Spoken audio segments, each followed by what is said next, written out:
My name is Allison. I'm from London, Ontario, and this is Tirpitz.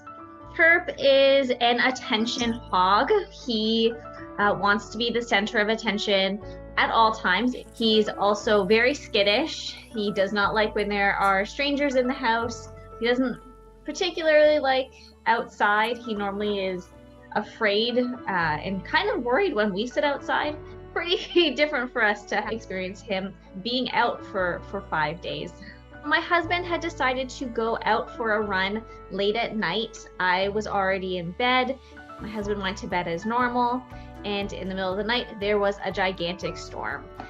It wasn't until the morning that we realized that throughout the night we hadn't gotten boops on our faces or people trying to sniff our breath or anything like that, because that's his favorite thing to do in the middle of the night.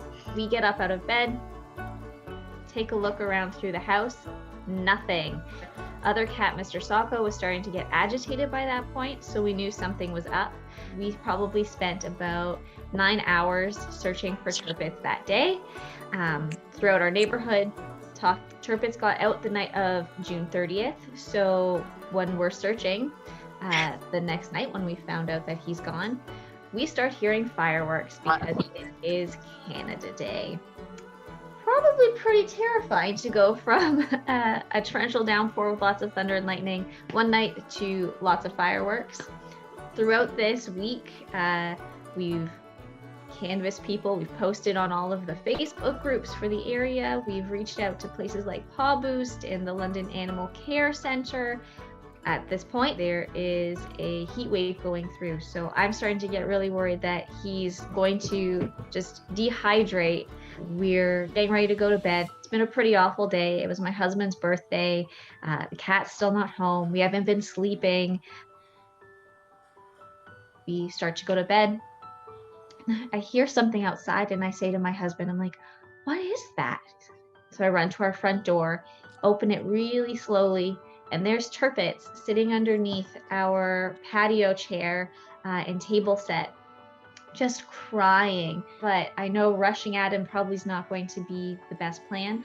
So I close the screen door behind me and sit. And I start nodding and I'm just like, Terpy, Terpy, come Terpy. Guess he was loud enough to wake our neighbors as well because that couple came outside. She comes around the front of the house. He hears her and Tirpitz starts to bolt away from me. So I just grab him as he runs by and cling on for dear life. I'm like, no, there's no way. You're here now. You're not getting out again, going away again. Tirpitz then proceeds to explore the house, making sure he has the right place, regardless of the fact that he seems to have realized that we're all here. Finally, all was right with my world again. I had all three of my guys around me, Tirpitz on my pillow, Socko and my husband on either side of me, and I could finally fall asleep after 5 days of just anxiousness and worry.